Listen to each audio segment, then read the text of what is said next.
व्यास जी महाराज श्रीमद् भागवत में सबसे पहले भगवान कन्हैया जी के चरणों में प्रणाम कर रहे हैं। सच्चिदानंद रूपाय विश्वोत्पत्त्यादि हेतवे तापत्रय विनाशाय श्री कृष्णाय वयं नमः।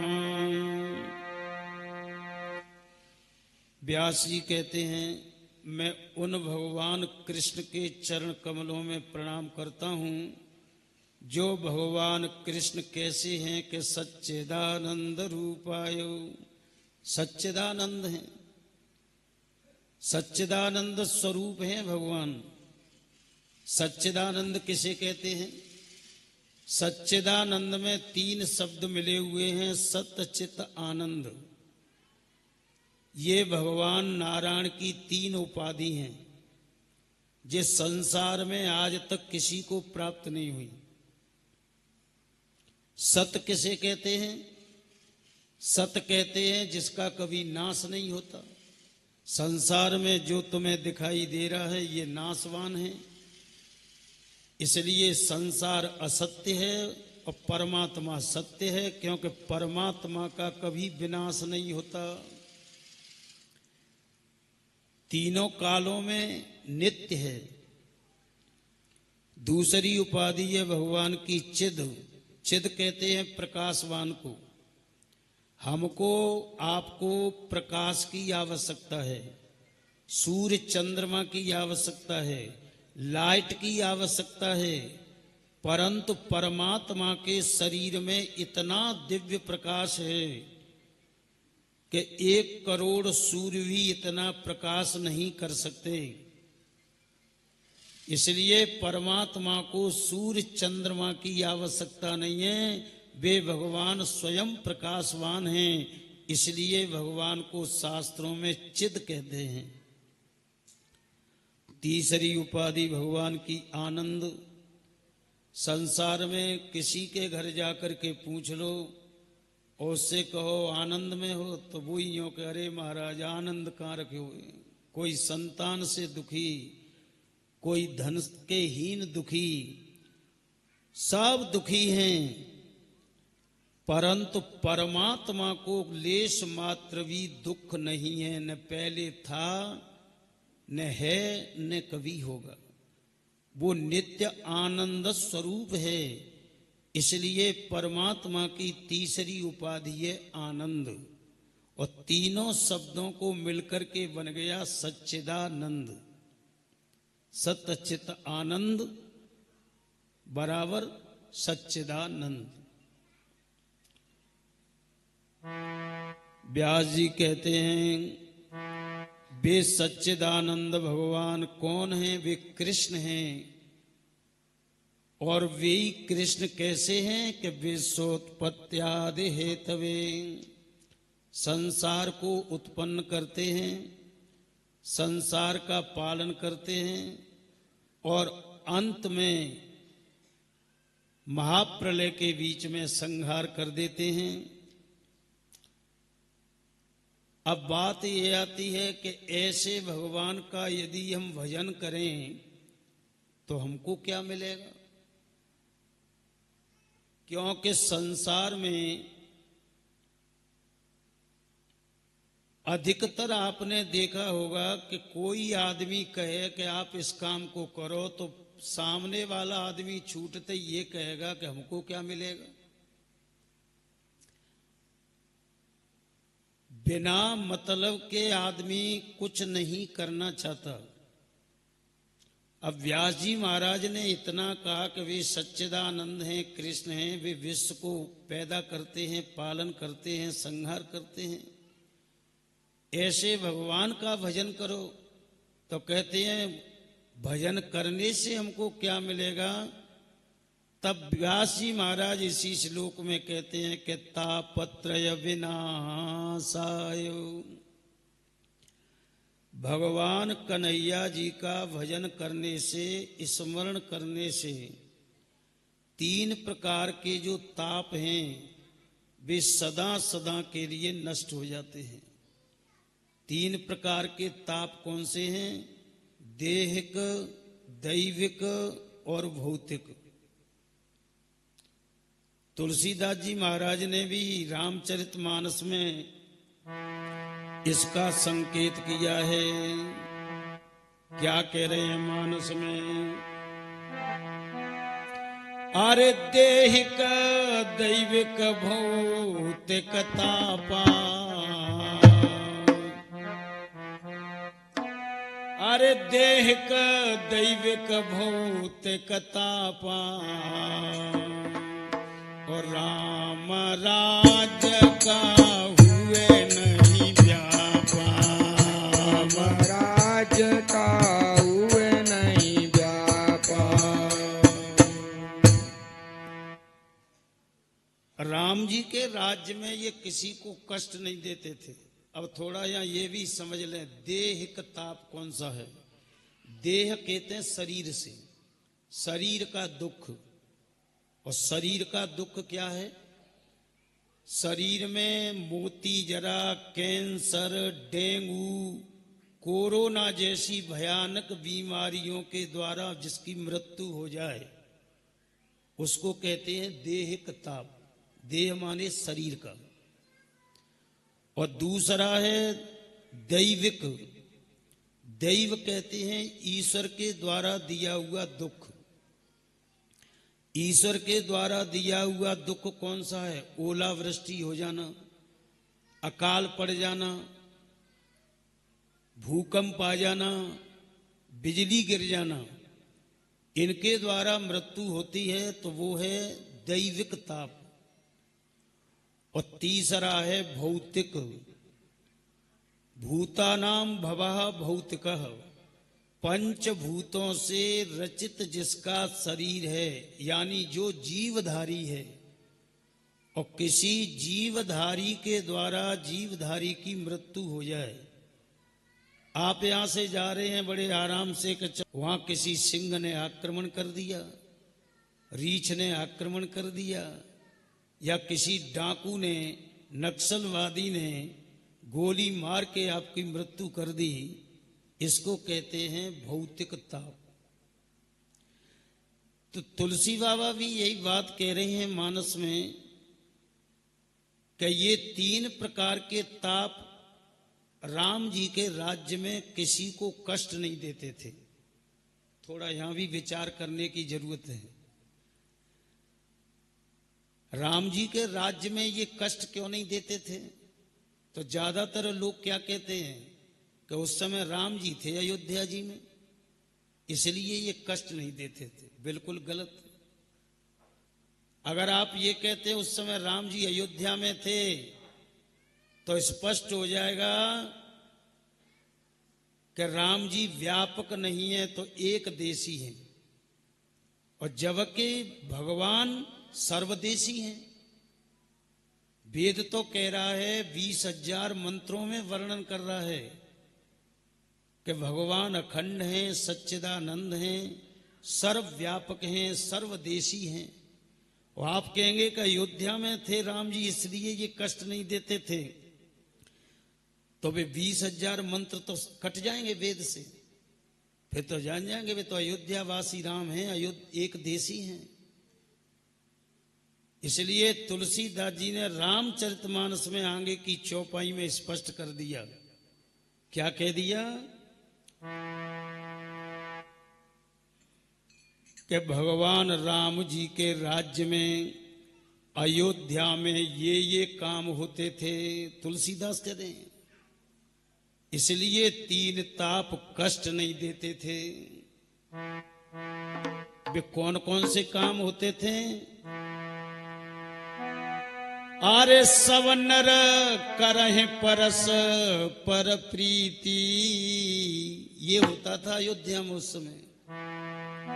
अरे सब नर करहि परस पर प्रीति, और चला है सो धर्म सुरत श्रुति नीति, चला है सो धर्म सुरत श्रुति नीति। सारी अयोध्या में आपस में प्रेम से रहते थे। अगर आज भी हम सब प्रेम से रहने लग जाएं तो ये तीन ताप आज भी कष्ट नहीं देंगे। चलहि सुधर्म, उस समय अयोध्या में अपने अपने धर्म का पालन करते थे सभी। वेदों की, श्रुतियों की आज्ञा का पालन करते थे। और तुलसीदास जी क्या कह रहे हैं कि ये काम भी अयोध्या में होता था, इसलिए तीन ताप किसी के लिए कष्ट नहीं देते थे। अरे सबके घर घर, सबके घर घर होए पुराना, और रामचरित पावन विधि नाना। रामचरित पावन विधि नाना। रामचरित पावन विधि नाना। घर घर में पुराणों की कथाएं होती थी उस समय अयोध्या में। रामचरित की कथाएं होती थी। अगर ये काम आज भी होने लग जाएं तो ये तीन प्रकार के जो ताप है ना, ये आज भी कष्ट नहीं देंगे। अकाल मृत्यु नहीं होगी किसी की। सज्जनों, आज से 40-45 वर्ष पहले हम लोग गांवों में जाते थे तो बड़े बूढ़े सुबह ही नहा करके तिलक चंदन लगा के माला लेके चौपालों पे अथाई पे बैठ के भजन करते थे। छोटे से हम पिताजी के संग में बाड़ी आते थे तो सवरे बड़े बूढ़े कुआ पे स्नान करते थे। तुलसी बनवाए रोड की बगीची पे कुआ है, वहां नहाते हुए मिलते, तिलक चंदन लगा के सब भजन करते थे। तो सबके घर में सुखी खुशहाली थी। गांवों में पूछते थे और साहब ठीक, वो महाराज बड़े आनंद आ रहे हैं, सब प्रसन्न रहते थे, खुशी थे। और वे बड़े बूढ़े अपने नाती बेटाओं से कहते थे, बेटा भजन करो, भजन में ही सुख शांति है। और 40 वर्ष में कितना उल्टा हो गया। अब नाती बेटा उल्टे डोकराते बाबा ते कह रहे हैं, बाबा भजन कर ले। और बाबा का कह रहे हम तो भजन की परी है, भैंस प्यासी बंधी है। भाई भैंस की चिंता है रही है, इसलिए घर घर में सब दुखी हैं। पहले उस टाइम पे सब सुखी थे, प्रसन्न थे, निरोग थे, कोई बीमारी नहीं थी किसी को। इसलिए सज्जनों, पूरी रामचरितमानस का एक ही सार है, ध्यान रखना। और भागवत में व्यास जी ने इसी श्लोक में पूरा सार रख दिया। इसी बात को तुलसी बाबा रामचरितमानस में भी कह रहे हैं। क्या कह रहे हैं? राम भजन बिना सोना खगे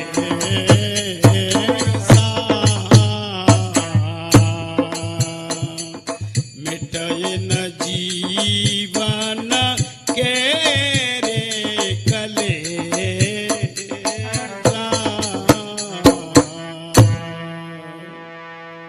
राम भजन बिना सुनऊ खगेश। भगवान के भजन के बिना कभी क्लेश मिट नहीं सकते, कभी दुख दूर नहीं हो सकते। भगवान का भजन नहीं करोगे तो पंडितों से पूछनी पड़ेगी कि देखियो पंडित जी शनिचर चल लो है कि राहु चल लो है। भजन नहीं करोगे तो बाबू महाराज हीरा मन के भगतन पे जा जाके पूछनी पड़ेगी। देखियो भगत जी कौन टोटका कर दो के प्रेत घुसेगो घर में। जिंदगी भर रोना पड़ेगा, दुखी रहना पड़ेगा। इसलिए भगवान का भजन करो, भगवान का कीर्तन करो। अगर सुख शांति चाहते हो तो श्री कृष्णाय वयम नमः। व्यास जी महाराज कहते हैं हम उन भगवान कन्हैया जी के चरण कमलों में प्रणाम करते हैं जिनके भगवान के प्रणाम करने से हमें जीवन में सुख शांति और कल्याण की प्राप्ति देने वाले भगवान कृष्ण के चरणों में हम प्रणाम करते हैं। दूसरे श्लोक में भागवत में संसार के प्रथम गुरु अवधूत वेशधारी श्री सुखदेव जी महाराज के चरणों में प्रणाम किया है व्यास जी महाराज ने। और कैसे प्रणाम कर रहे हैं? यम प्रव्रजन्तमनुपेतमपेत कृत्यम द्वैपायनो विरह कातर आजुहाव पुत्रेति तन्मयतया तरभो विनेदो तम सर्वभूत हृदय मुनिमानतोस्मि। पाराशर ऋषि और सत्यवती के यहाँ महर्षि वेदव्यास जी का जन्म हुआ। व्यास जी की पत्नी है बिंदुमती। बिंदुमती के द्वारा सुखदेव जी महाराज का जन्म हुआ। सुखदेव जी महाराज जन्म लेते ही अपने नरा को कंधे पे डाल करके उत्तराखंड की ओर निकल गए।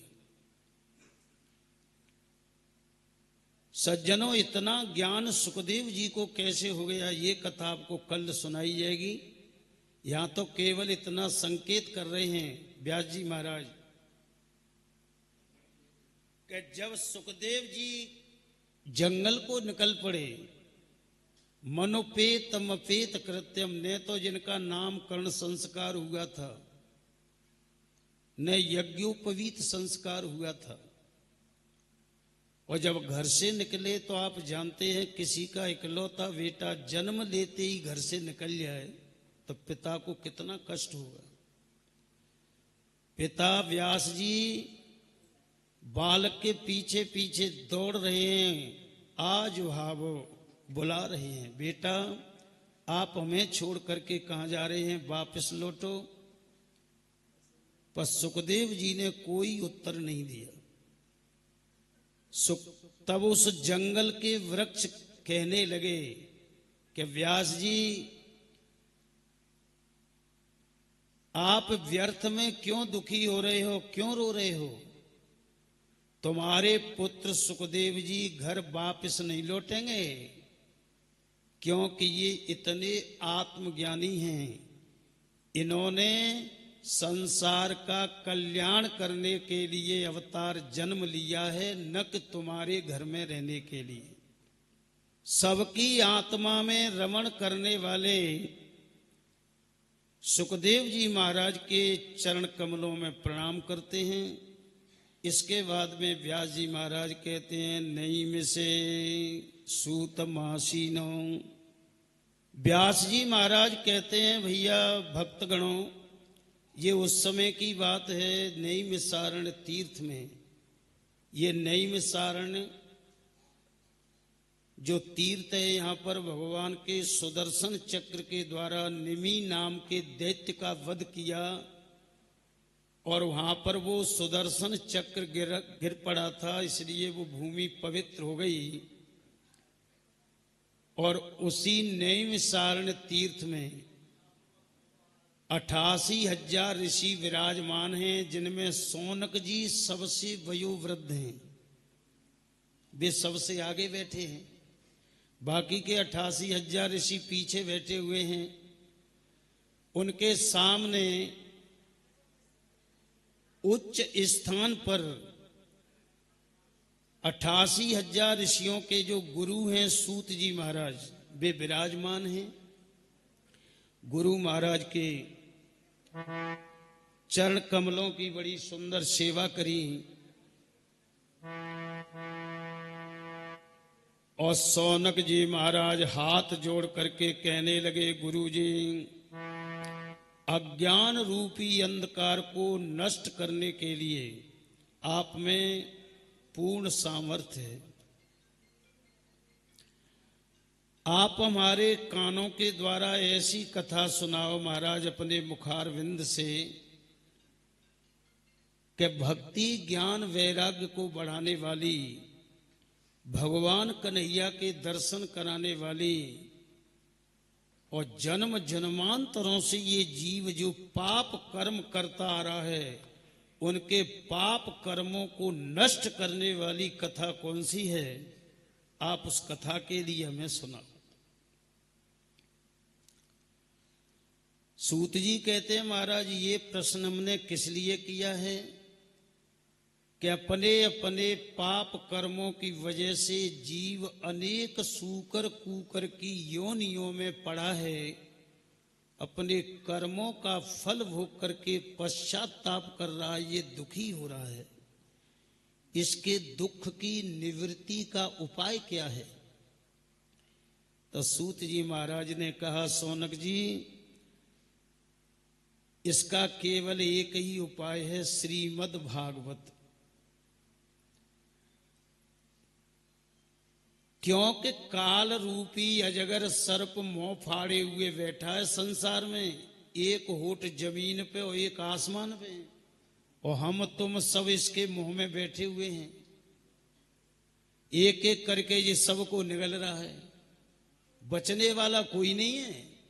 हाँ, यदि काल रूपी अजगर सर्प से बचना चाहते हो तो श्रीमद् भागवतम शास्त्रम कलौ कीरेण भाषितम। काल रूपी अजगर सर्प से यदि बचना चाहते हो तो एक ही उपाय है कि श्रीमद् भागवत की कथा सुनो,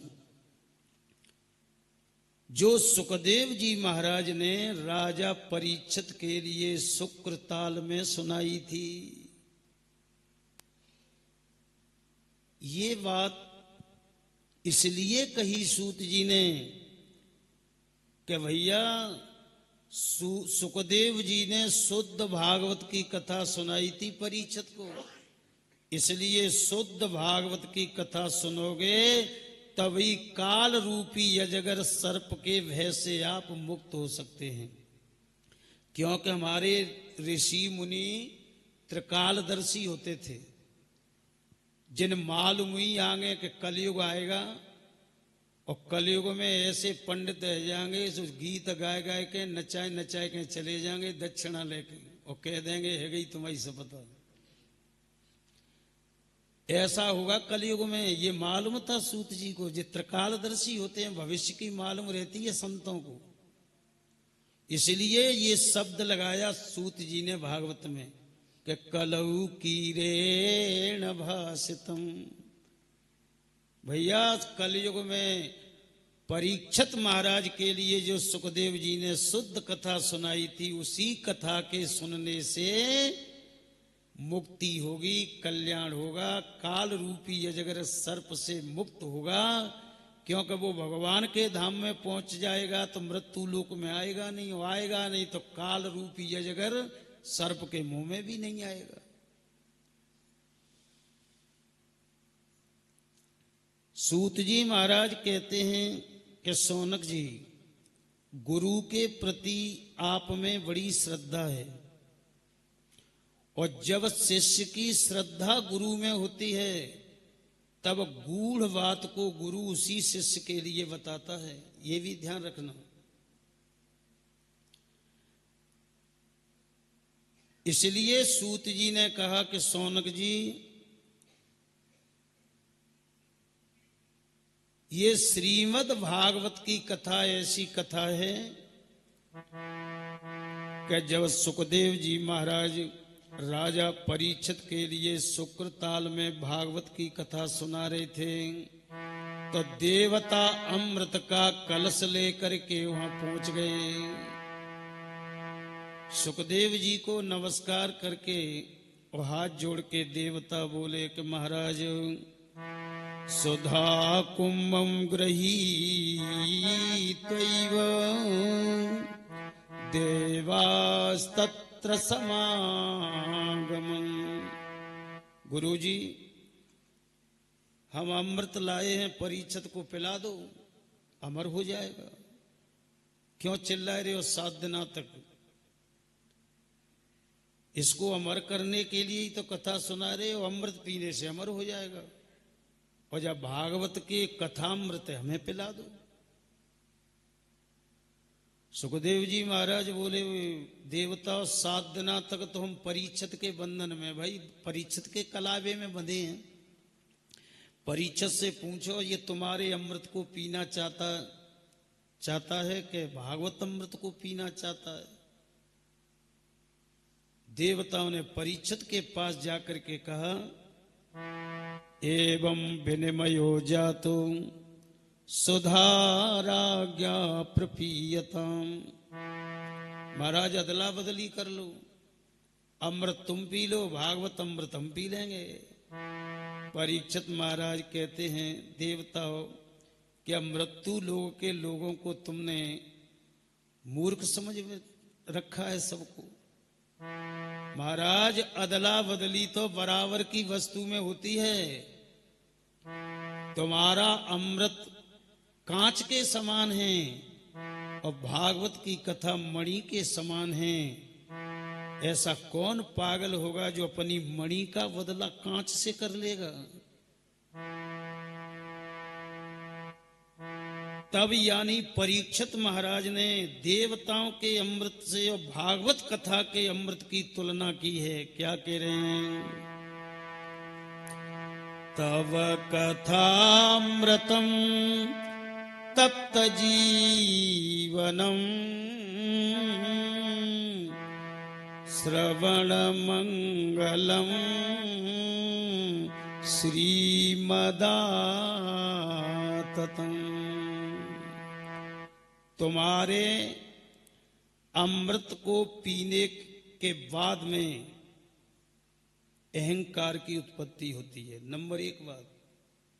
और भागवत कथा का अमृत पीने वाले का अहंकार नष्ट हो जाता है, वो सज्जन पुरुष बन जाता है, दयालु बन जाता है।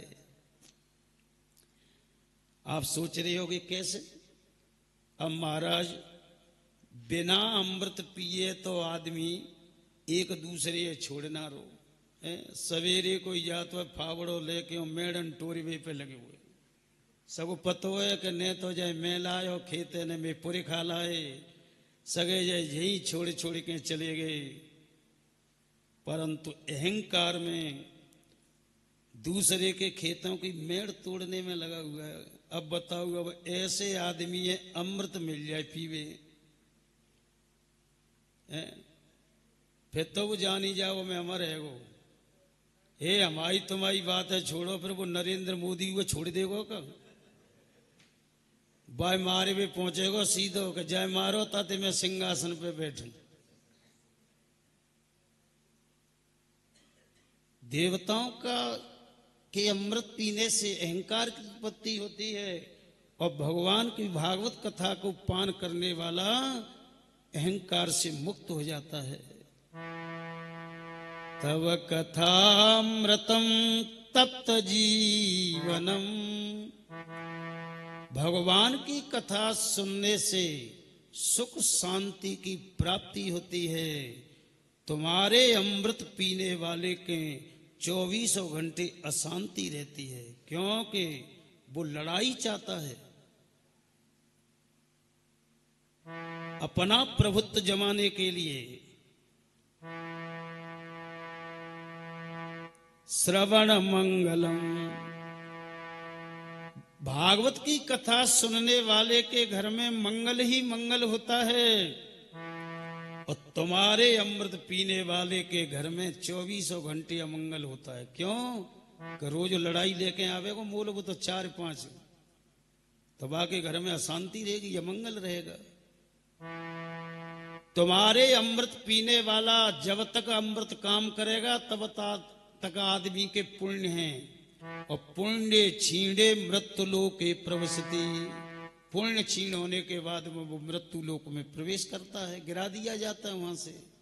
पर भागवत अमृत पीने वाला भगवान के परम धाम के लिए जाता है। वो लौट करके जन्म मरण के लिए संसार में कभी नहीं आता। इसलिए तुम्हारा अमृत कांच के समान है और भागवत अमृत मणि के समान है। तो भला मैं तुम्हारे कांच का बदला अपनी मणि से कैसे कर लूं? बोलो सच्चिदानंद भगवान की। अब देवता मोहलट का के भाई को तो बड़ी खुशी थे, आयो अपनी चीज दिखाए वे हैं, जय ले ले, और फिर वाकई वस्तु की बुराई है जाए तो वह शर्मिंदा होना पड़ेगा। शर्मिंदा हो गए, मुंह नीचे को लटका लिया देवताओं ने। और सुखदेव जी से बोले महाराज अब क्या करें? तो सुखदेव जी बोले आपको भागवत कथा सुनने का अधिकार नहीं है, क्योंकि जो बदले की भावना लेके भागवत कथा सुनने के लिए आया उसको भागवत कभी श्रवण करने के लिए प्राप्त नहीं हो सकती। इसलिए देवताओं को लौटा दिया। भागवत में क्या कह रहे हैं? श्रीमद् भागवती वार्ता देवानामपि दुर्लभ। श्रीमद् भागवत की कथा देवताओं के लिए भी दुर्लभ है। ऐसी भागवत है। 7 दिन की भागवत की कथा सुनकर के जब परीक्षित की मोक्ष हो गई और विमान में बैठ करके गौलोक धाम को जा रहे थे सुखदेव जी के साथ में। सज्जनों, इसके 1-2 गवाह नहीं हैं, हजारों संत मुनि ऋषि और देवता सबने देखा और सबने जय जयकार करी, धन्य भागवत, धन्य भागवत। 7 दिन की कथा सुन के परीक्षित स्वर्ग में जा रहा है, भगवान के धाम में जा रहा है। और देवताओं पे नहीं रहा गया, सो देवता पहुंच गए ब्रह्मपुरी ब्रह्मा जी के पास में और बोले ब्रह्मा जी से महाराज जी अब तुम्हारे वेदों को कोई नहीं पढ़ेगा, क्योंकि वेदों को पढ़ने का ही 24 वर्ष का कोर्स है। फिर जिनको पाठ करो जिंदगी भर तब मुक्ति होती है। और जिस 7 दिना में मुक्ति है गई परीक्षित की भागवत सुन करके, तुम्हारे वेदों को अब कोई पढ़ने वाला नहीं है। ब्रह्मा जी भी आश्चर्य में पड़ गए और ब्रह्मा जी ने भागवत की परीक्षा ले डाली। सत्यलोके तुलाम बद्ध्वा तौलयत साधनांजय। सत्यलोक में तराजू लगा दिया। एक तराजू के पलड़े में 17 पुराण, 4 वेद, 6 शास्त्र रख दिए। तराजू के एक पलड़े में ये सबसे छोटा श्रीमद् भागवत महापुराण है, इसको रख दिया। ये इतना भारी हो गया कि सबरे वेद शास्त्र मिलके भागवत वाले पलड़े को बराबर करना तो दूर, जमीन में से हिला भी नहीं सके, उठा भी नहीं सके। तब ब्रह्मा जी ने जब पोथी खोल के देखी कि देखूं तो सही इतना वजन इसमें कहां से आ गया। और जब पोथी के पन्ना खोल खोल के देखे तो सज्जनों भागवत के हरेक अक्षर पे बंसी बारे कन्हैया के दर्शन होने लगे ब्रह्मा जी के लिए। पन्ना पन्ना पे कन्हैया जी, शब्द शब्द पे, श्लोक श्लोक पे कन्हैया जी बंसी बजाते हुए दर्शन दे रहे हैं। ब्रह्मा जी ने अपनी मोहर लगा दी कि श्रीमद् भागवतान मुक्ति। श्रीमद् भागवत से परे कोई ऐसा ग्रंथ नहीं है जो 7 दिन में मुक्ति करा सके। और सज्जनों, जिस पुस्तक पे राष्ट्रपति के हस्ताक्षर हो जाएं, वो पुस्तक पूरी विश्व में मान्य हो जाती है। और हमारे देवताओं का राष्ट्रपति कौन है? ब्रह्मा। और जब ब्रह्मा की मोहर लग गई, ब्रह्मा के हस्ताक्षर हो गए, तो जब भागवत पुराण इतना प्रसिद्ध फिर हो गया कि सज्जनों, जब भी सुनो, कहीं भी सुनो, तो जय सुनोगे फलानी जगह भागवत है रही है, वहां भागवत हो रही है। देवी भागवत को नाम नहीं, शिव पुराण को नाम नहीं। शिव पुराण की कथा तो महाराज अपने प्रदीप मिश्रा जी ने जाको व्याख्यान करके ने कर दिए, और नहीं, इनके नाम तक नहीं थे। सब जगह श्रीमद् भागवत महापुराण की कथा होती है। इसलिए सूत जी महाराज कहते हैं, कलयुग में श्रीमद् भागवत से के अलावा कोई ऐसा दूसरा ग्रंथ नहीं है जो 7 दिन में मुक्ति करा सके। सौनक जी महाराज कहते हैं, गुरुजी 18,000 श्लोक हैं भागवत में, और हर श्लोक को बोल के हिंदी में अर्थ करो जाए तो जो 6 महीना में पूर्ण होती है। 5 घंटा रोज कथा होवे तो 6 महीने में पूर्ण होती है। फिर 7 दिना की सप्ताह कैसे कर दी? जे नियम 7 दिना की सप्ताह का कहां से चला? तो क्या जे परीक्षित को श्राप लगा हुआ था 7 दिन का, तो वहां से 7 दिन की शुरू हुई है। तो सूत जी महाराज कहते हैं, सौनक जी नहीं, 7 दिना की सप्ताह की विधि ब्रह्मा जी महाराज ने अपने पुत्र सनक सनंदन सनातन संत कुमार जी को बताई थी, और सनक सनंदन सनातन संत कुमार जी ने देवर्षि नारद के लिए सुनाई थी। यहां से प्रारंभ हुई है।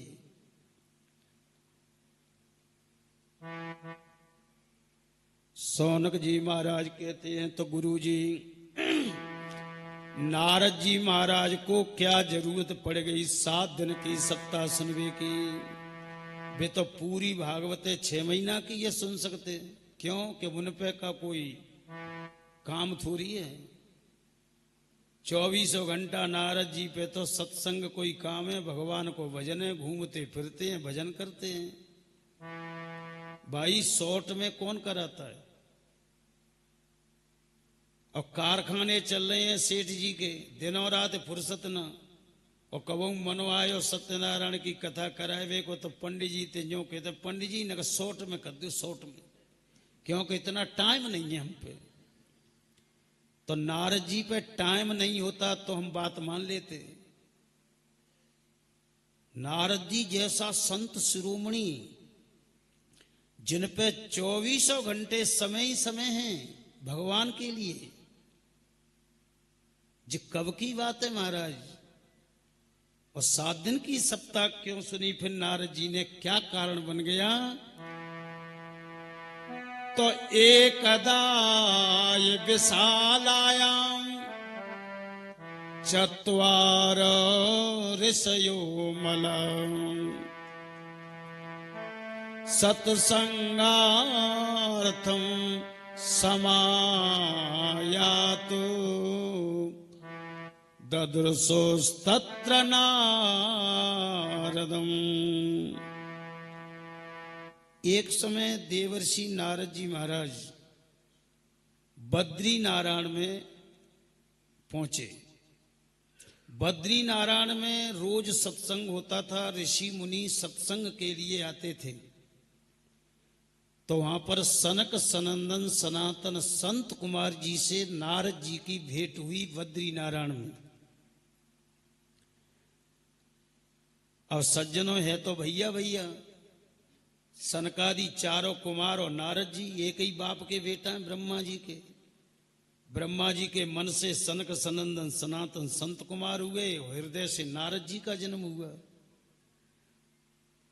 और सज्जनों बड़े कौन है? सनक सनंदन सनातन संत कुमार, और छोटे है नारद जी।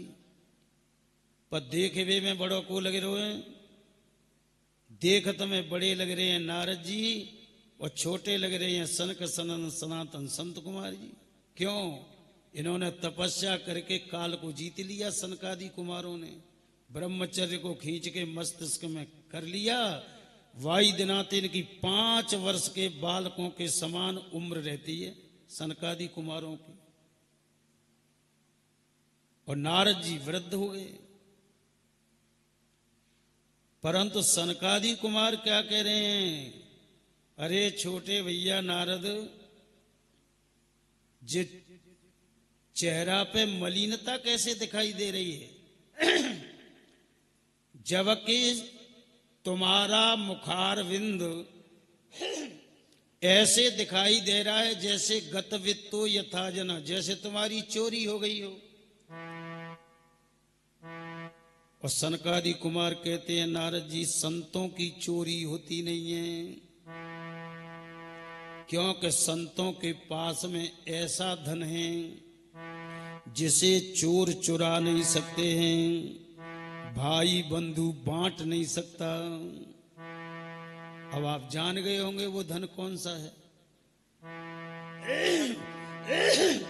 आप कभी गए होंगे मथुरा वृंदावन गोवर्धन में, तो आपके लिए मालूम पड़ गया होगा कि संतों के पास में कौन सा धन है।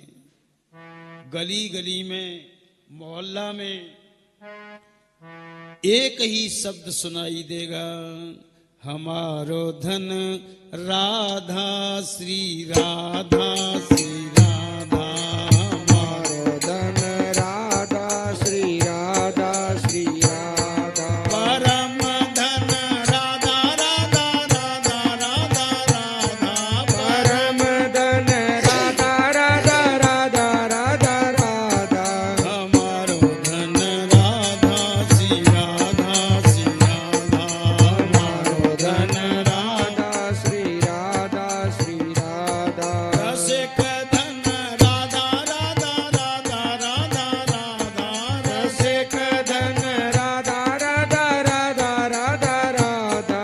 प्राण धन राधा श्री राधा श्री राधा। धन राधा श्री राधा श्री राधा। हमारो धन राधा श्री राधा श्री राधा। हमारो धन राधा श्री राधा श्री राधा। यही बात तुलसीदास जी महाराज कह रहे हैं। तुलसिया संसार में धनवंता नहीं कोई, और धनवंता बाय जानियो, जापे राम नाम धन हो। और तुलसीदास जी कह रहे हैं तो मीराबाई भी कह रही हैं। और मीराबाई क्या कह रही हैं? पायो जी मैंने राम रतन धन पायो। पायो जी मैंने,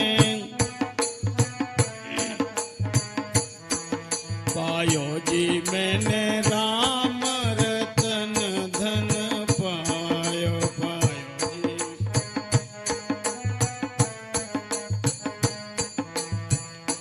वास्तु अमोलक दई मेरे गुरु ने।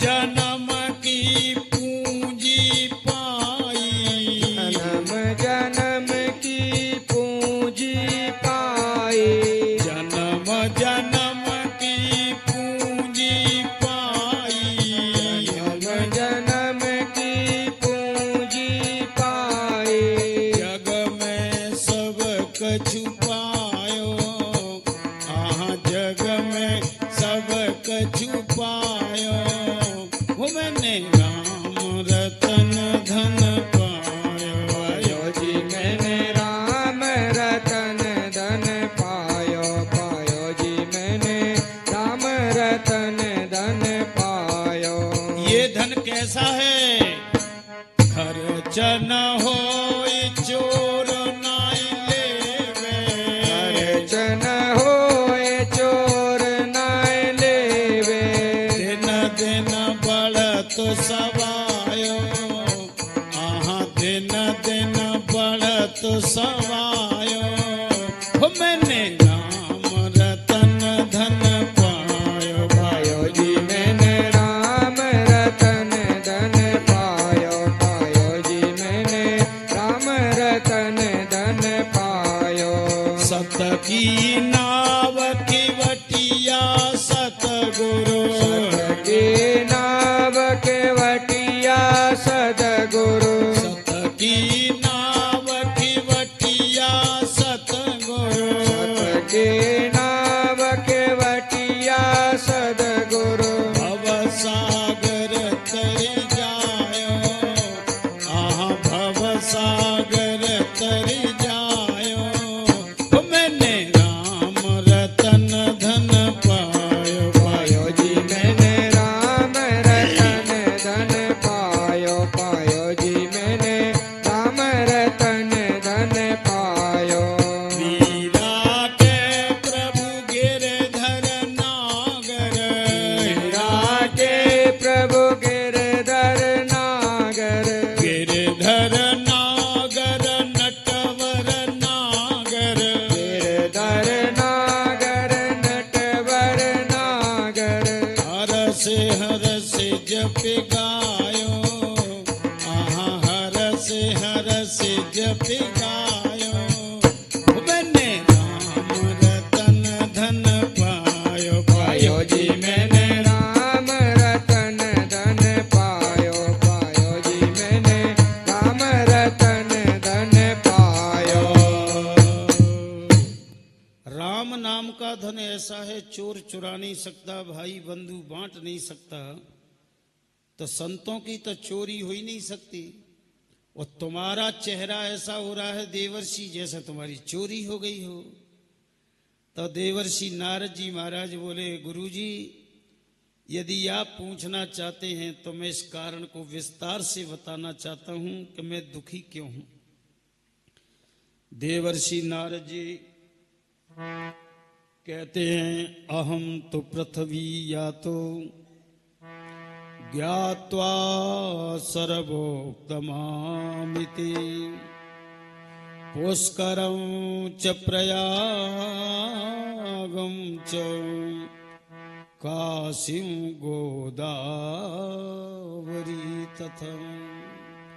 नारद जी कहते हैं, महाराज अनेक लोकों की यात्रा करने के बाद में मेरी इच्छा हुई कि पृथ्वी लोक का भ्रमण करूं। और जब मैं पृथ्वी लोक में आया, चारों धाम की मैंने यात्रा करी, पुष्कर गया, प्रयाग गया, हरिद्वार गया, गोदावरी में स्नान किया, परंतु मुझे शांति प्राप्त नहीं हुई। सज्जनों, एक बात हम आपको बताएं, बद्रीनारायण, केदारनाथ, चार धाम, गंगोत्री करने से मुक्ति नहीं होती।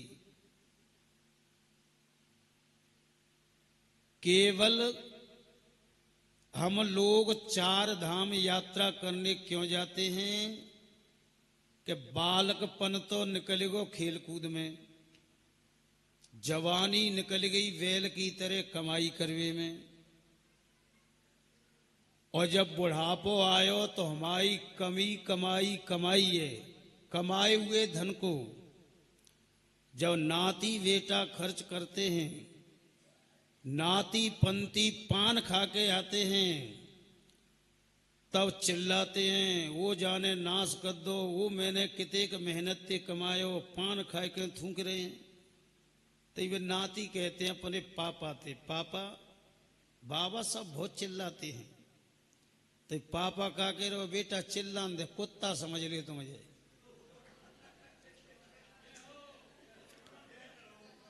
कुत्ता समझ ले वो।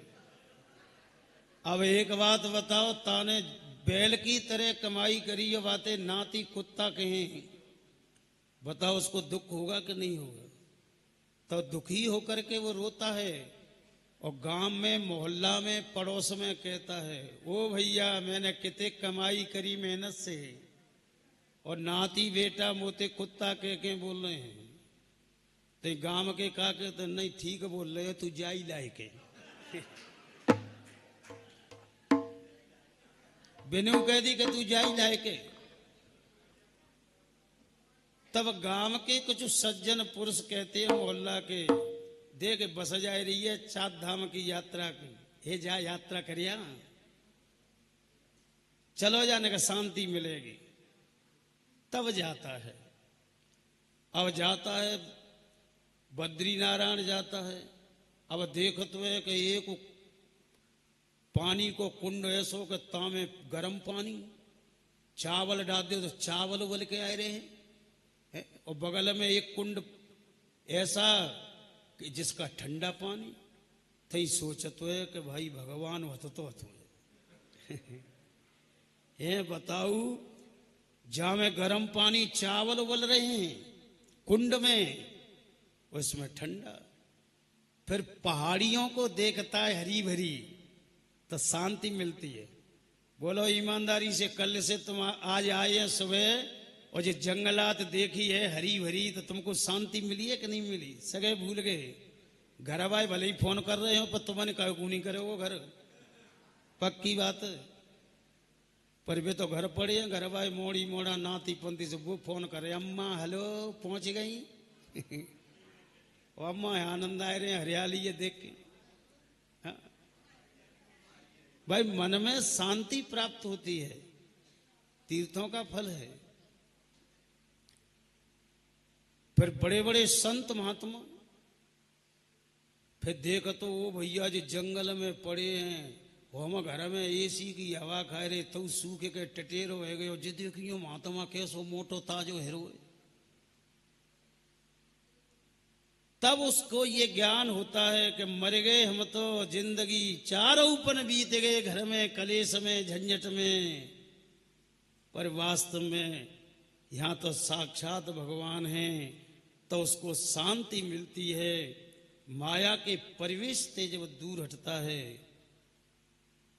तो केवल तीर्थों का फल है सुख शांति प्राप्त होना। काऊ शास्त्र में ना लिखी कि तीर्थ करने से वैकुंठ मिल गया हो कि मुक्ति मिल गई हो, किसी को नहीं। परंतु नारद जी ने यही कहा कि मन संतोष कारकम, महाराज मुझे पर शांति प्राप्त नहीं हुई। अब नारद जी का कोई ऐसे वैसे संत थोड़ी थे। और नारद जी महाराज क्या कह रहे हैं कि महाराज मैं ये भी जानता हूं कि मुझे शांति क्यों नहीं मिली। कि क्यों नहीं मिली? नारद जी महाराज कहते हैं कि महाराज कलयुग का प्रवेश हो चुका है, और कलयुग की जो दावानल अग्नि अधर्म रूपी, जा अधर्म ने सभी साधनों को जला करके नष्ट कर दिया है। उदरम भर लो जीव, सब जीव अपना पेट भरने में लगे हुए हैं। मैंने इस कलयुग में क्या देखा कि बरा का कूट भाषण। हाथ जोड़ के पूछो तुम प्रेम से, कह भैया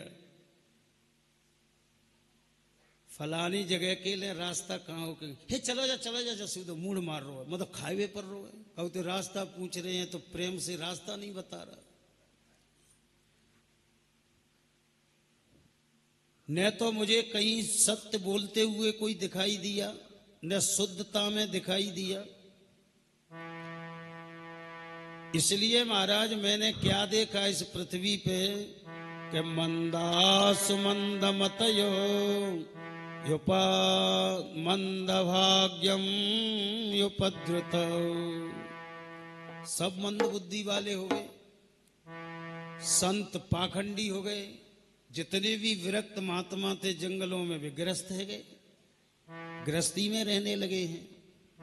और मैंने क्या देखा कि तरुणी प्रभुता गे है श्याल को बुद्धिदायक।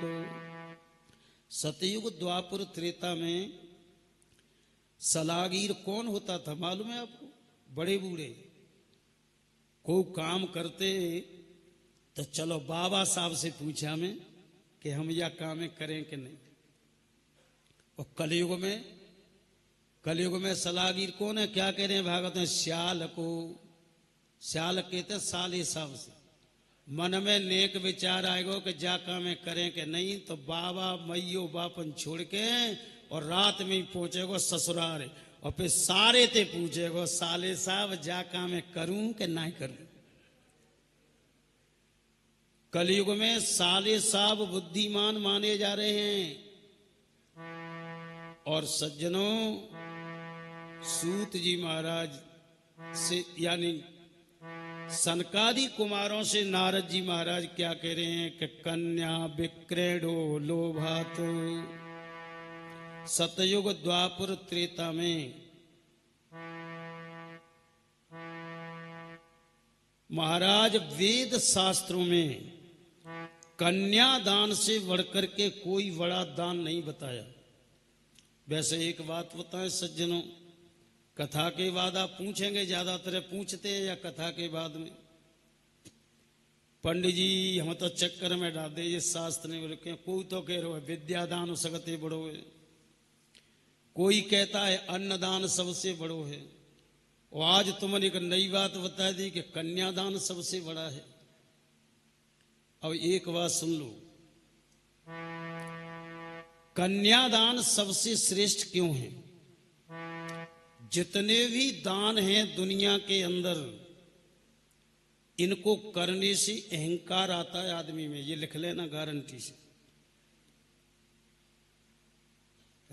मैंने 5 लाख को कमरा बनवा के दान करे वो स्कूल में, चारों लंग चिल्ला वो सबंते के वो कड़ के वो देख लेना।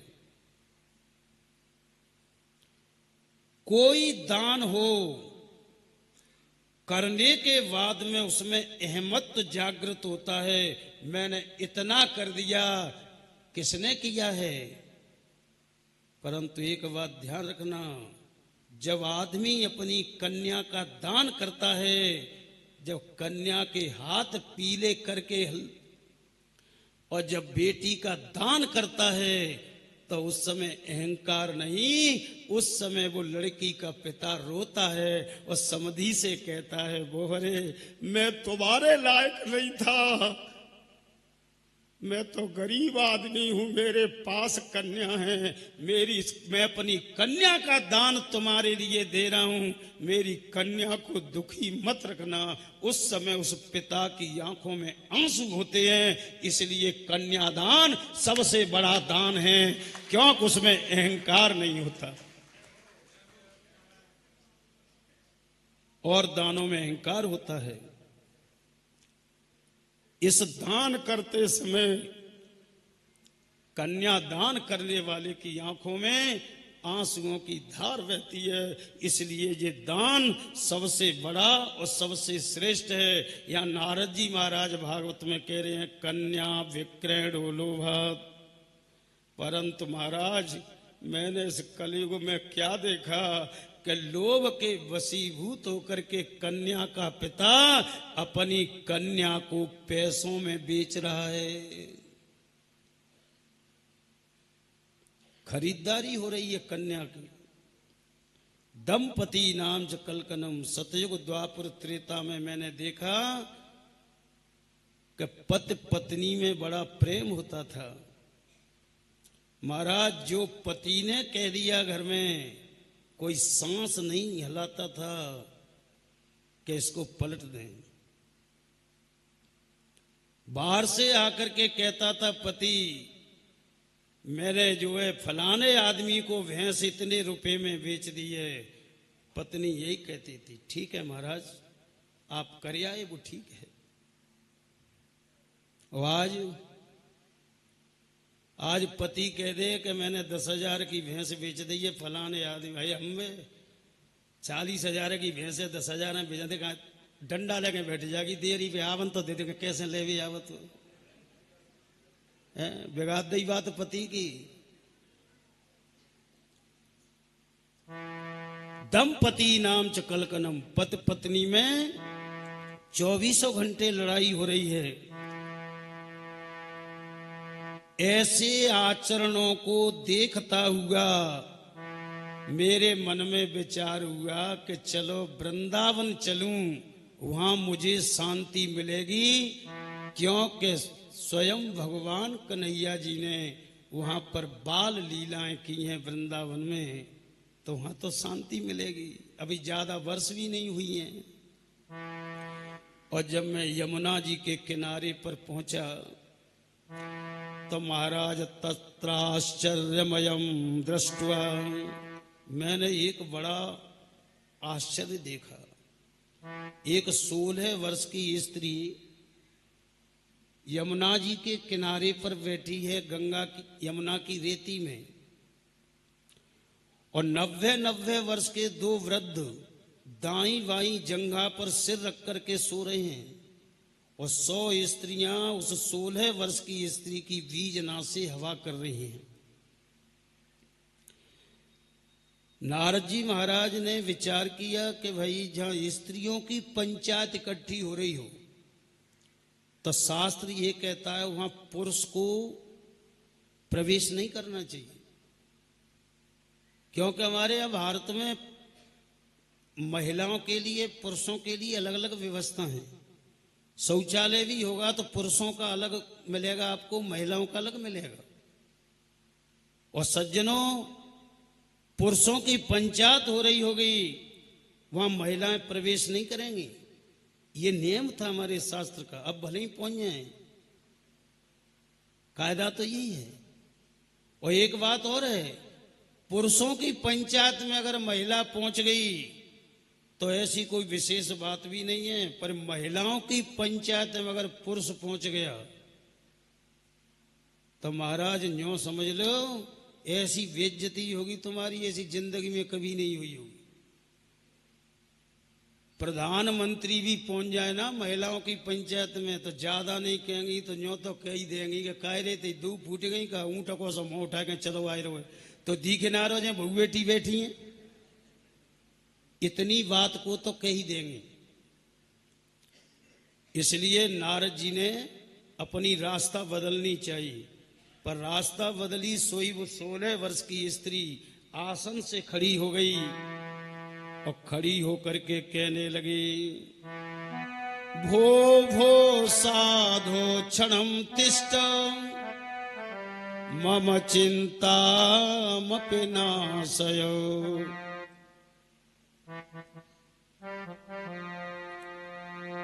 दर्शनम तव लोकस्य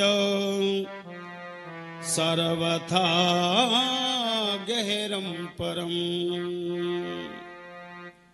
हे साधु, आप रास्ता बदल के क्यों चल पड़े? क्योंकि आप तो साधु हैं। साधु किसे कहते हैं? व्याकरण सिद्ध करता है साधनोति पर कार्यमिति साधु, जो दूसरे के बिगड़े काम को बना दे उसको कहते हैं साधु, और दूसरे के बने काम में बिगाड़ दे उसको क्या कहते हैं? असाधु। साधु शब्द का अर्थ ही ये है कि दूसरे के बिगड़े काम को बना दे। और दर्शनम तब लोकस्य, क्योंकि साधु का दर्शन होना बड़ा दुर्लभ है। जन्म जन्मांतरों के जब पुण्य उदय हो जाते हैं तब संत के दर्शन होते हैं, ये ध्यान रखना। जभी तो तुलसी बाबा कह रहे हैं, अरे पुण्य पुंज बिन मिलहि न संता, और सतसंगत संसत ते कर अंता सत्संगति संसत करे अंता। पुण्यों के पुण्य एकत्रित हो जाते हैं तब संत के दर्शन होते हैं। अगर संत तुम्हारे द्वार पर आ जाए तो काऊ पंडित से पूछने की जरूरत नहीं है मुंह पे कैसे दिना चल रहे हैं। समझ लो 9 ग्रह तुम्हारे अनुकूल आ गए, संत आ गया तो। अगर संत के दर्शन हो गए तो फिर क्या होता है? सत्संग की प्राप्ति होती है। और सत्संग से क्या होता है? सत्संग से ज्ञान की प्राप्ति होती है। अब ज्ञान से क्या होता है? तो शास्त्र क्या कह रहे हैं? अरे ज्ञाने न मुक्ति न तो मुंडने न, अरे ज्ञाने न मुक्ति न तो मुंडने न, और धर्मेण शोद्धि न तो चंदने न।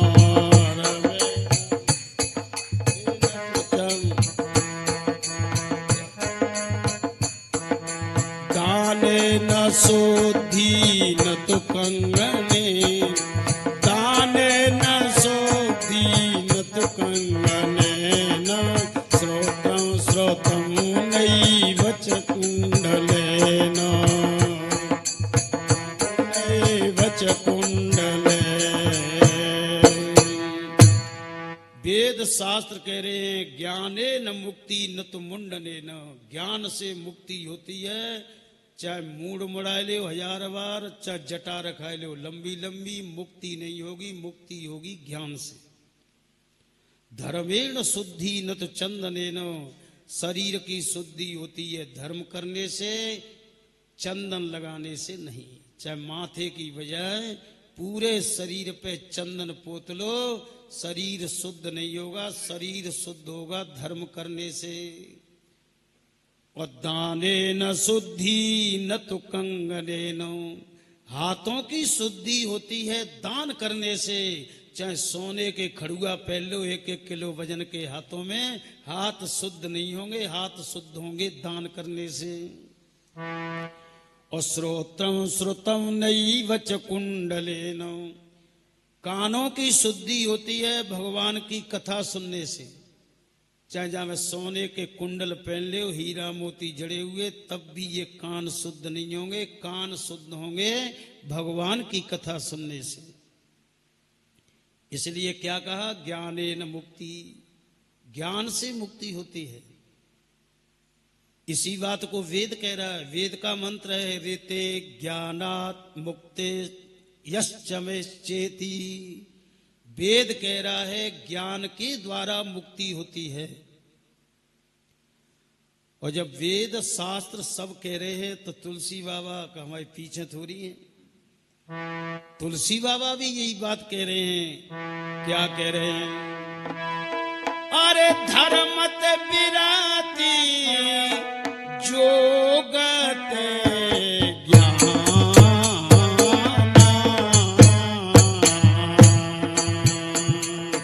ज्ञान मोक्ष प्रद वेद बखाना।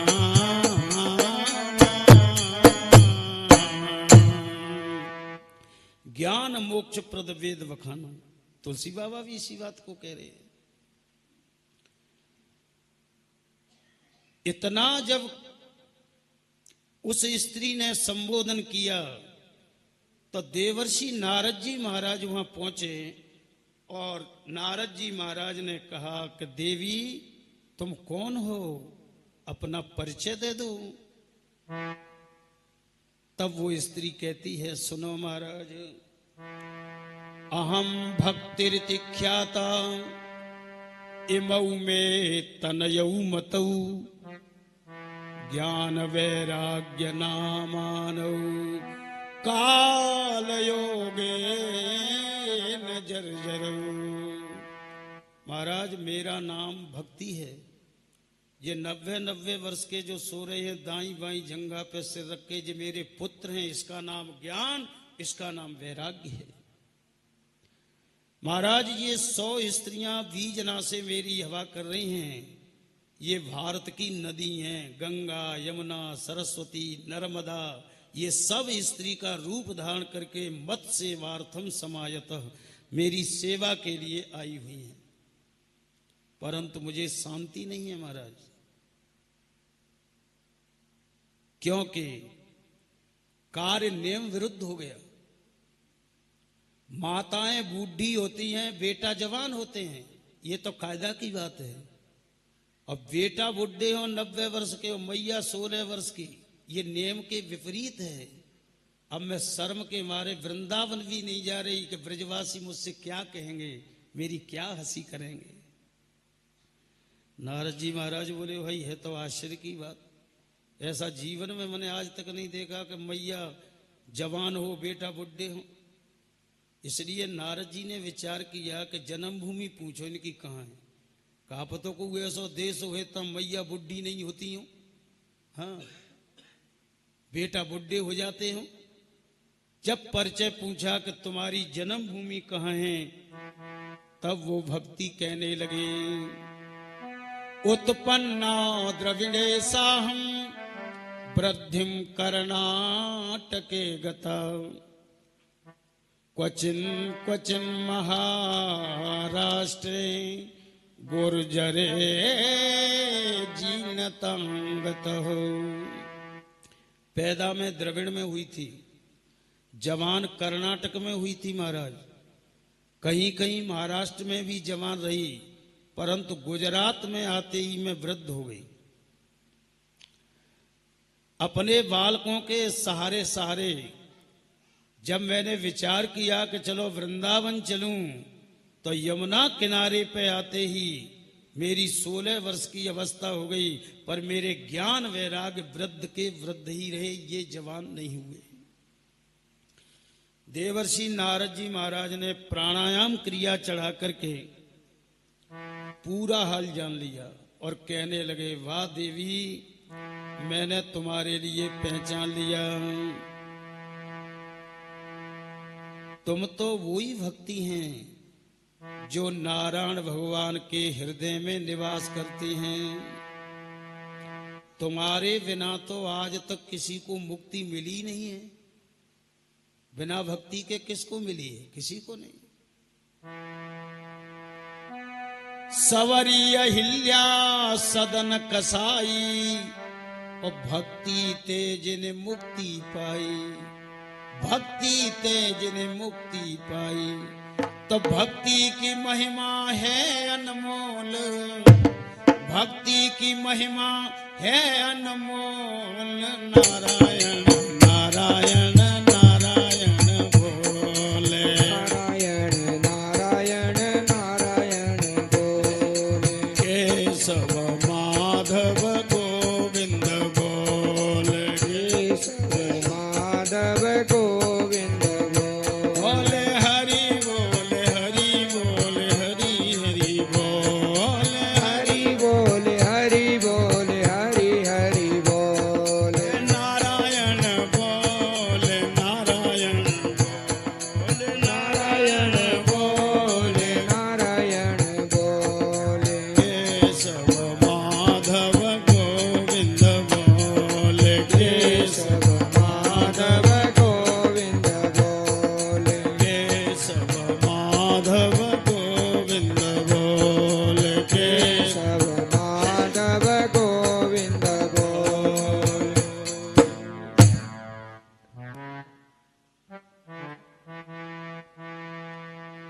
सज्जनों, देवर्षि नारद जी महाराज कहते हैं, देवी तुम तो नीच घर में भी अगर चली गई, चाहे वो किसी जाति का शूद्र हो, भील हो, किरात हो,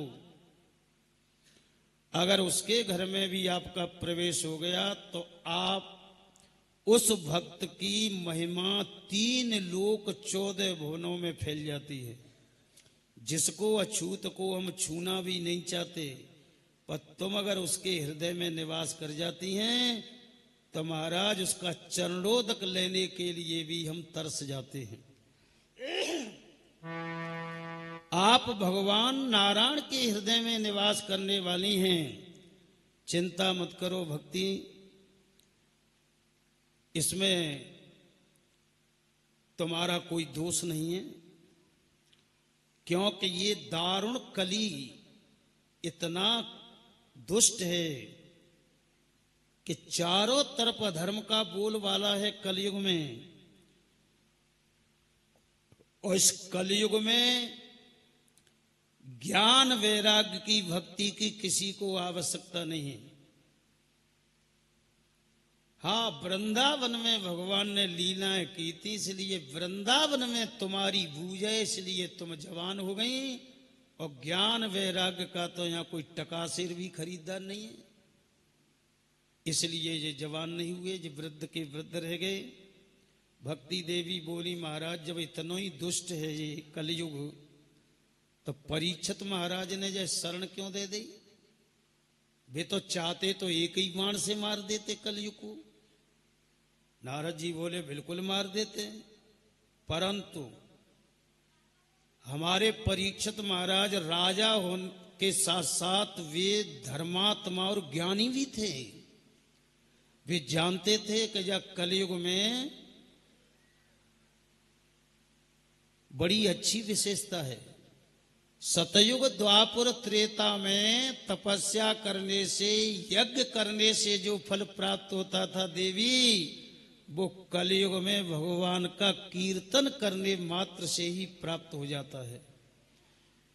और सज्जनों, जो विद्वान पुरुष होते हैं ना, चाहे आदमी में 1,00,000 अवगुण है, पर एक गुण यदि उसके अंदर अच्छा है तो एक गुण पे ही विद्वान उसकी पूजा कर देते हैं।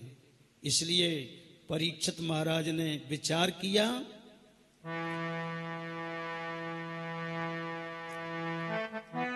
यत्फलम नास्ति तपसा न योगे न समाधिना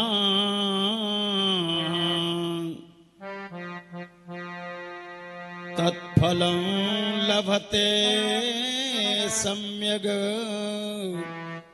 कलौ के सब कीर्तनात्। कलयुग में केवल भगवान का कीर्तन करने मात्र से वो फल प्राप्त हो जाता है जो सतयुग द्वापर त्रेता में तपस्या से भी नहीं मिलता था, यज्ञों से भी नहीं मिलता था। यही श्लोक की चौपाई बना दी तुलसी बाबा ने रामायण में, यूं की त्यों। और क्या कह रहे हैं? कलयुग केवल, कलयुग केवल नाम आधारा,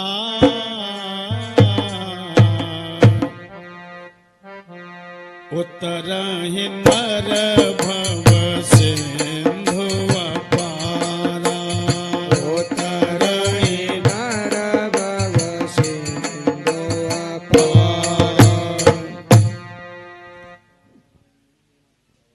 और एक दूसरा गुण कलयुग में और है।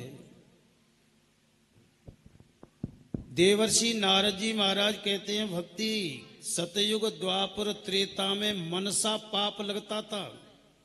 मन से तुमने बुरा सोच लिया तो पाप लग जाता, पर कलयुग में ये छूट है। मनते चाहे किते को बुरा सोचो दिनों रात, पाप नहीं लगेगा जब तक शरीर से करोगे नहीं तब तक। बताओ कितनी अच्छी बात है। अगर मनसा पाप सतयुग द्वापर की तरह लगत हो तो बोलो झाड़ के सब नरकगामी होते कि नहीं होते? एक को नहीं बचतो, सब नरक में जाते, क्योंकि मनते तो बुरो 100% नहीं, 1% जीवन में आदमी सब सोच लेते किसी न किसी के प्रति। परंतु कलयुग में एक विशेषता है, अगर मन से तुमने धर्म का काम सोच लिया, मन में सोच रहे हो लो सोमवती आ रही है, गंगा नहावे जाएंगे, वो सोमवती आई तो न पधार गए ऊपर को, तो गंगा स्नान करने का जो फल मिलता है वही मन से सोचने पर उस व्यक्ति के लिए प्राप्त हो जाता है। इसी को तुलसी बाबा भी कह रहे हैं। क्या कह रहे हैं? कल कर एक पुनीत प्रतापा और मानस पुण्य होए नहीं पापा। मानस पुण्य होए नहीं पाता। मनसा पुण्य हो जाता है, पाप नहीं होता, पुण्य प्राप्त हो जाता है। और सज्जनों एक बात और बताएं, ये भागवत में तो नहीं लिखा और तुलसी बाबा ने भी नहीं लिखा रामायण में, पर एक बात ध्यान रखना, कलऊ पाराशर स्मृति, कलयुग में पाराशर स्मृति मान्य है, मनु स्मृति मान्य नहीं है कलयुग में।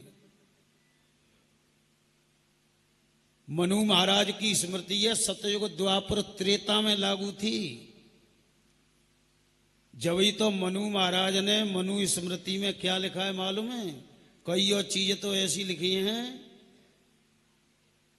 जैसे धूम्रपान रतो विप्र, धूम्रपान करने वाला ब्राह्मण को यदि दान दिया जाए तो दातारो नरकम गच्छेत, दान देने वाला नरक में जाएगा, और ब्राह्मणो ग्राम सूकर, और ब्राह्मण गांव को सूकर बनेगा। दान लेने वाला ब्राह्मण कौन सा? जो बीड़ी तमाकू का प्रयोग करता है।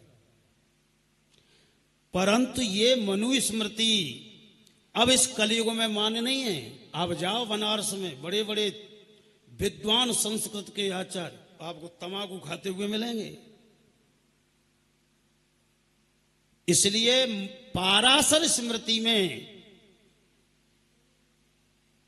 क्या लिखा है?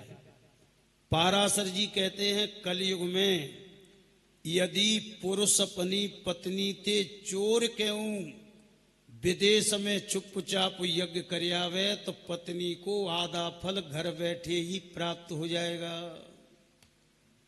जो जरूरी ना ने कि गांठ जोड़ो तभी फल मिलेगो, कि संग बैठा रहो पूजा में तभी मिलेगो। ये ध्यान रखना, पाराशर जी कह रहे हैं। इसलिए हम क्या कहते हैं? धर्म पत्नी। हमारे धर्म में आधे की हिस्सेदार है, ये ताते कहते हैं धर्म पत्नी। परंतु सज्जनों, यदि तुम पाप करते हो तो तुम्हारे पाप का आधा फल पत्नी को नहीं भोगना पड़ेगा, पत्नी को नहीं मिलेगा। आप सोच रहे होंगे महाराज ऐसी बात क्यों कह दी? इसलिए कह दी कि शब्द में ही देख लो आप। अगर पाप में वो हिस्सेदार होती तो फिर जिनते पाप पत्नी कहते, धर्म पत्नी कोई नहीं कहता। पर बताओ, पाप पत्नी कहता का को तुम लिखिए का शास्त्र में?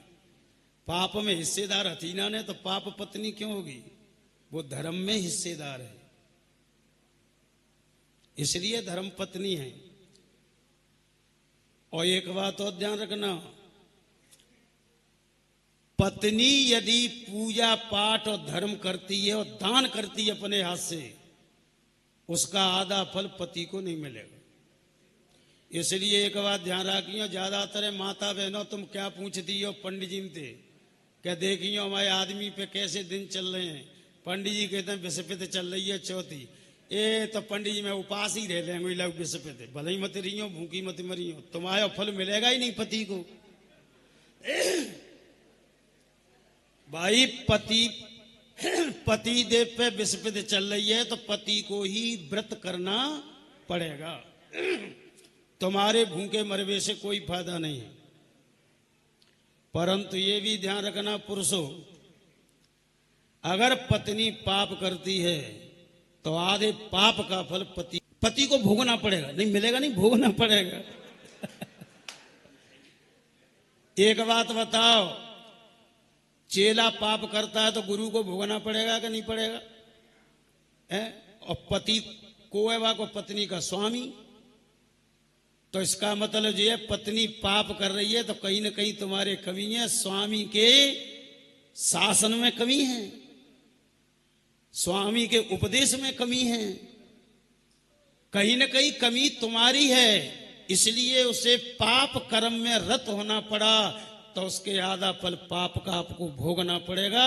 कोई रोक नहीं सकता। जैसे गुरु का चेला को गुरु का, चेला का पाप गुरु को भोगना पड़ता है, ऐसे ही पत्नी का पाप भी पति को भोगना पड़ता है। ये कलयुग का विधान है और युगों का नहीं है, ये कलयुग का विधान है। तो ये कलयुग में और विशेषता है, इसलिए माता बहनों यानी माताओं पे कलयुग देवता की बड़ी मेहरबानी है। इसलिए हमारी माताएं कलयुग की कभी बुराई नहीं करती। आदमी बुराई करते हैं ज्यादा, इसलिए नहीं करती कि उनके तो हित में फैसला हुआ है। कहने का तात्पर्य यह है, इसलिए नारद जी महाराज कहते हैं देवी कलयुग को शरण दे दी कि चलो पड़ा रहेगा, कीर्तन करने मात्र से ही वैकुंठ की प्राप्ति होगी। अंत में नारद जी ने कहा देवी चिंता मत करो, हम तुम्हारे दोनों बेटाओं को जवान कर देंगे। अगर जवान नहीं कर पाए तो हम हरि के दास नहीं। भक्ति देवी बोली तो महाराज मेरे दोनों बेटाओं को तुम जवान कर दोगे तो मैं भी सदा सदा के लिए तुम्हारे हृदय में निवास कर जाऊंगी। दो तरफ से प्रतिज्ञा हो गई। अब भक्ति तो प्रसन्न हो रही है कि बस मेरा जो संकट हो महाराज जी ने ले लो अपने सिर पे, और संत जो अपने सिर पे ले ले महाराज तो फिर के वही का है। देवर्षि नारद जी ने गीता के पाठ सुनाए कान में, ज्ञान वैराग्य को वेद वेदांत घोषश्च गीता पाठैर मुहुर्मुहु, गीता के पाठ सुनाए, वेद वेदांत सुनाया। पर नोद तृष्टत नोद वाक, महाराज जवान है वो तो दूर की बात है, मैंने आंख तक नहीं खोली, लंबी सांस ले रही है, न्यों लग रही है अब गए कि अब गए। अब नारद जी के पसीना आ गया कि मर गए भैया। हमन तो प्रतिज्ञा कर ली कि भगवान के भक्त नहीं, हम दास नहीं। पसीना छूट गया। और जब भक्त पे परेशानी आती है तो महाराज भगवान तैयार रहते हैं। भगवान ने आकाशवाणी कर दी, नारद जी सत्कर्म करो, सत्कर्म तुम्हारा प्रयास सिद्ध होगा। आकाशवाणी मौन हो गई। नारद जी महाराज बोले भक्ति, बोले हाँ। देख ले जो देवतु कैसे हैं कि कैसे न्यों कह रहे हैं सत्कर्म करो। नारद जी सत्कर्म करो, जिनसे न्यों पूछो वह का हम बुरा कर्म कर रहे हैं। अब वो तो सत्कर्म कर रहे हैं, हम गीता सुना रहे हैं, वेद सुना रहे हैं, पर चलो कोई सत्कर्म और हो सकता है। इसलिए महाराज हम संतों से पूछते हुए तुम्हारे पास आए। काऊ संत ने यो ना कही कि सत्कर्म क्या है। सनकादि कुमार बोले तो नारद जी इसका मतलब ये है कि तुमने भागवत नहीं सुनाई। सनकादि कुमार कह रहे हैं कि भागवत नहीं सुनाई ज्ञान वैराग्य को। नारद जी बोले भागवत तो ना सुनाई मैंने महाराज, पर 17 पुराण सुनाए दे, चारों वेद सुना दे। पर एक बात बताओ महाराज, मैंने भागवत ना सुनाई तो कहा है भागवत को बाप तो सुनाए दो। मैंने वेद, वेदन में थी तो निकली है भागवत। सनकादि कुमार बोले नारद जी यही तुम नहीं जानते हो, जिस काम को बेटा कर देता है उसको जिंदगी भर में बाप नहीं कर पाता, और बेटा नेक देर में कर देता है। और ये जरूरी नहीं है जिस काम को बाप कर दे उसको बेटा कर दे। बेटा जिस काम को कर दे उसको बाप कर दे, ये जरूरी नहीं है। जैसे जैसे घी का बाप कौन है? दूध। और एक बात बताओ, हलवाई पूड़ी सेक रहे हो घी में और घी खत्म है गो, और फिर कह रहे हो बोरे बहादुर जी घी लाओ पूड़ी सेक वे, घी नहीं है। और फिर बहादुर सेठ जी कह दें दूध दे दें, मैं कह ले घी को बाप जाई में दे तो घी निकले हो जा में सेक दे। कभी नहीं सीख सकती। बनोरे बाप यथा इक्षुर समदंड। सनकादि कुमार कह रहे हैं हलवाई चाशनी ले रहे हो लड्डू के लें और चीनी खत्म है गई। वो हलवाई कह रहे हो बोरे चीनी लाऊ ताते चाशनी लूं लड्डू की, और बोरो का कह रहे हो ले गन्ना को रस जाई में थे तो निकली ये चीनी है। चीनी को बाप है ना गन्ना को रस। बनो रे बाप बैठो रे अपने घर, जो काम चीनी कर रही है बाबा को बाप गन्ना का रस कभी नहीं कर सकता। इसलिए बड़ी बढ़िया बात कही है सनकादि कुमारों ने कि नारद जी यज्ञ 5 प्रकार के होते हैं। कौन कौन से होते हैं? नाम सुन ले। द्रव्य यज्ञ, तपो यज्ञ, योग यज्ञस्तथा परे, स्वाध्याय यज्ञ यज्ञाश्च ते तु कर्म विसूचक। देखो, एक तो होता है द्रव्य यज्ञ। द्रव्य कहते कहते मालूम है? पैसा से, जो बिना पैसा के नहीं हो सके उसको कहते हैं द्रव्य यज्ञ। अब ध्यान रखना, विष्णु महायज्ञ, सच्चंडी यज्ञ, रुद्र यज्ञ करवाओगे तो 25 लाख रुपया पहले घर होना चाहिए घर पे, क्योंकि 1.25 लाख 1.5 लाख में तो यज्ञशाला बनेगी। और विष्णु महायज्ञ में 20 कुंटल तिली लगेगी। 3,32,000 आहुति है विष्णु यज्ञ में। 20 कुंटल तिली, बाकी यादे चावल 10 कुंटल, और 10 कुंटल के यादे जो 5 कुंटल, फिर 5 को सवायो 10 कुंटल बूरो, फिर धूप मिलावे के लिए, और 30 टीन घी की चाहिए। इतने को सौदा अगर तुम्हारे पास नहीं होगा तो आप यज्ञ नहीं करा सकते, शुरू ही नहीं होगी। और दूसरा यज्ञ तप यज्ञ।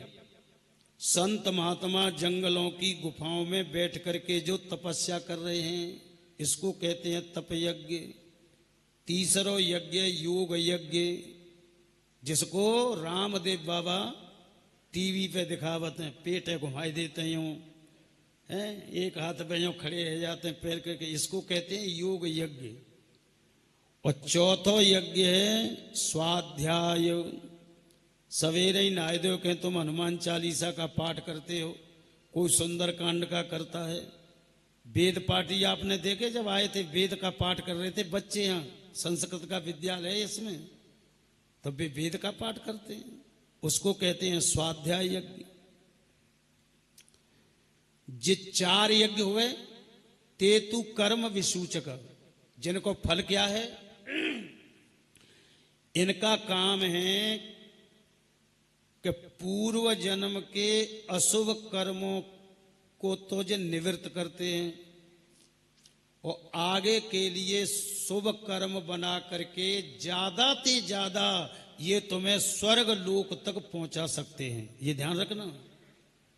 ये 4 प्रकार के यज्ञ बताए ना, इनको करने वाला यज्ञ ज्यादा है गए तो इंद्र बन जागो स्वर्ग को, कम रह गए तो प्रधानमंत्री बन जागो, और कम रह गए तो मुख्यमंत्री बन जागो, और कम रह गए तो मंत्री बन जागो, और कम रह गए तो MP, और कम रह गए तो MLA।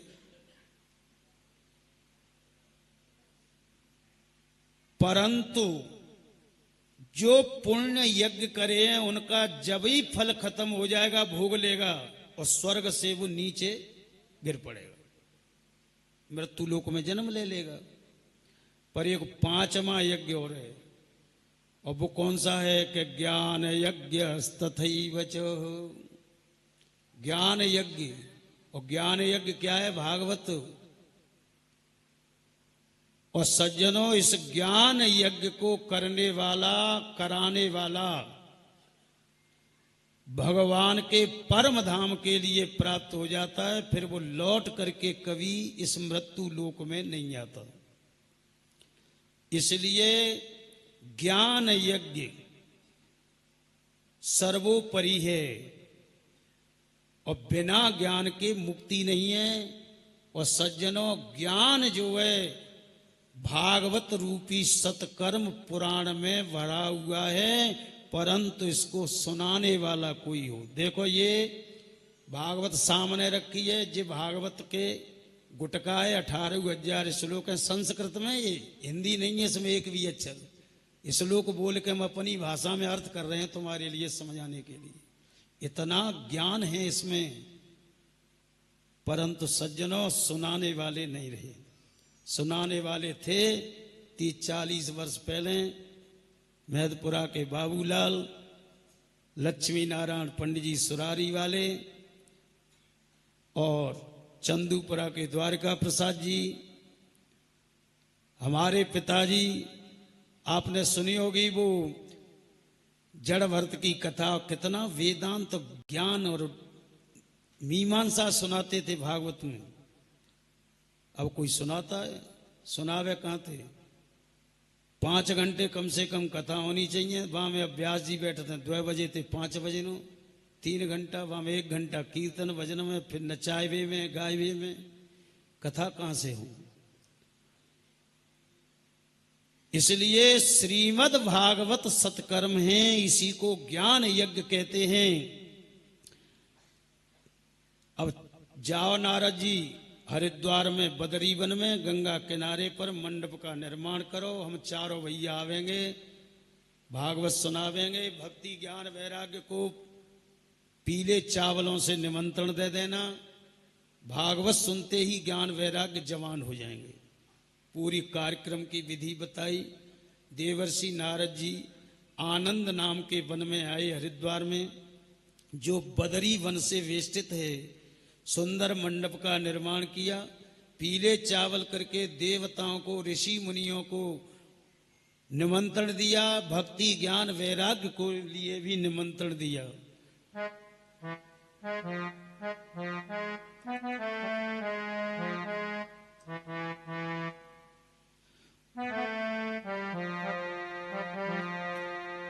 निमंत्रण पाते ही भृगुर वसिष्ठश्च वनस्य गौतमा मेधातिथिर्देवल देवरातो। एक बात बताएं सज्जनों, श्रोता वक्ता के, कथावाचक के ऊपर है श्रोताओं का एकत्रित होना।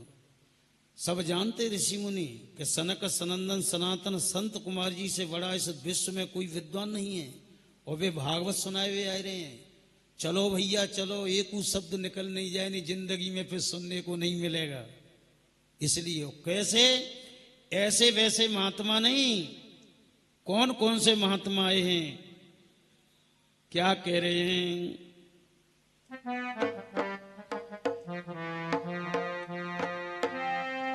भृगुर वसिष्ठश्च वनश्च गौतमा मेधातिथिर्देवल देवरातो। अरे रामस्तथा गाधसुतश्च साकलो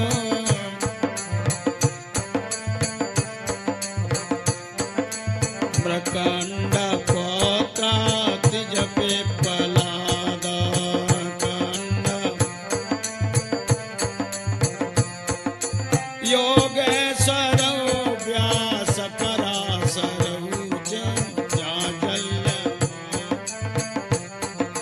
छाया सुगौजा जल जन्नो सर्वे प्यमिया से सर्वे प्यमिया से स्वस्ति भिराया प्रणय नयोता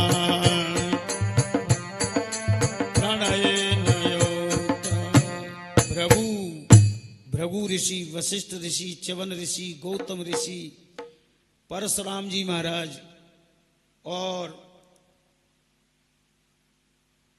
व्यास जी महाराज, ये सब ऋषि मुनि सनकादि ऋषियों के मुखारविंद से कथा सुनने के लिए पहुंच गए। नारद जी ने बड़ी सुंदर व्यवस्था करी है, देवताओं की अलग बैठने की, माता बहनों की अलग, देवताओं की अलग। और व्यास गद्दी के सामने 4 आसन लगे हैं। 4 में एक पे देवर्षि नारद जी, भक्ति ज्ञान वैराग्य तीनों के आसन पड़े हैं, पर वे आ ना पाए। और तब तक सनक सनंदन संत कुमार जी व्यासपीठ पर विराजमान हो गए।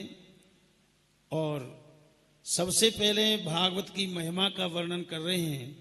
कहते हैं सनकादि कुमार कि न गंगा न गया काशी पुष्करम न प्रयागकम। न गंगा स्नान किया हो किसी ने, न कभी काशी विश्वनाथ के दर्शन किए हों, और ने प्रयागराज में स्नान किए हैं, उन्हें चारों धाम की यात्रा करी हो, परंतु जिसने श्रीमद् भागवत की कथा सुन ली तत्फलम लभेत, चारों धाम की यात्रा का फल उसके लिए घर बैठे ही प्राप्त हो जाता है। और कह रहे हैं श्लोकार्धम श्लोक पादम व, अगर भागवत का एक श्लोक कान में पड़ गया, फिर कह रहे हैं छोड़ो, एक की बात छोड़ो, आधा श्लोक भी अगर कान में पड़ गया भागवत का, तो पाप अंदर से ऐसे भाग जाते हैं जैसे जंगल में सिंह की गर्जना सुन करके भेड़ बकरियां भाग जाती हैं, ऐसे भाग जाते हैं। और कहते हैं वेदादिर्वेद माता चो पौरुषम सूक्तमेव च त्रयी भागवती चैव द्वादशाक्षरमेव च। एक वर्ष एकादशी का व्रत जिसने किया हो, अधिक मास में प्रयागराज में स्नान किए हों, वेद माता गायत्री का एक वर्ष तक जप किया हो, वासुदेव मंत्र का जिसने जप किया हो, एक वर्ष तक ब्राह्मण भोजन कराया हो, संतों की एक वर्ष तक सेवा करी हो, गाय की एक वर्ष तक सेवा की हो, और एक वर्ष तक तुलसी की सेवा करी हो, जैसे सगे मिलके जितना फल होता है ना, उतना फल भागवत की एक दिना की कथा सुनने से प्राप्त हो जाता है। बोलो भागवत भगवान की। इतना उपदेश कर रहे थे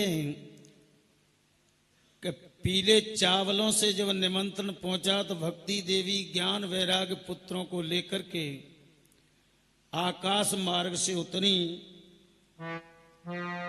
और भक्ति देवी के मुखार विंद से वासुदेव भगवान का कीर्तन चल रहा है। कैसे? श्री कृष्ण गोविंद हरे मुरारी, वासुदेवा। श्री कृष्ण गोविंद हरे मुरारी, हे नाथ नारायण वासुदेव।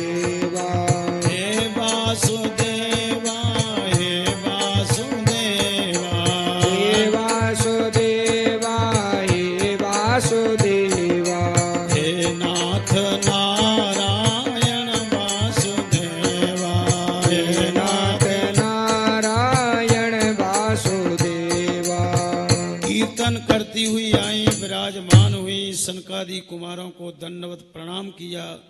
इसके बाद में भागवत की कथा सुनने से 7वें दिना ज्ञान वैराग्य जवान हो गए और भक्ति देवर्षि नारद के लिए एक रूप में उनके हृदय में विराजमान होकर के विमान में बैठ करके अपने दोनों पुत्रों को जवान रूप में लेकर के भगवान हरि के धाम को चली गईं।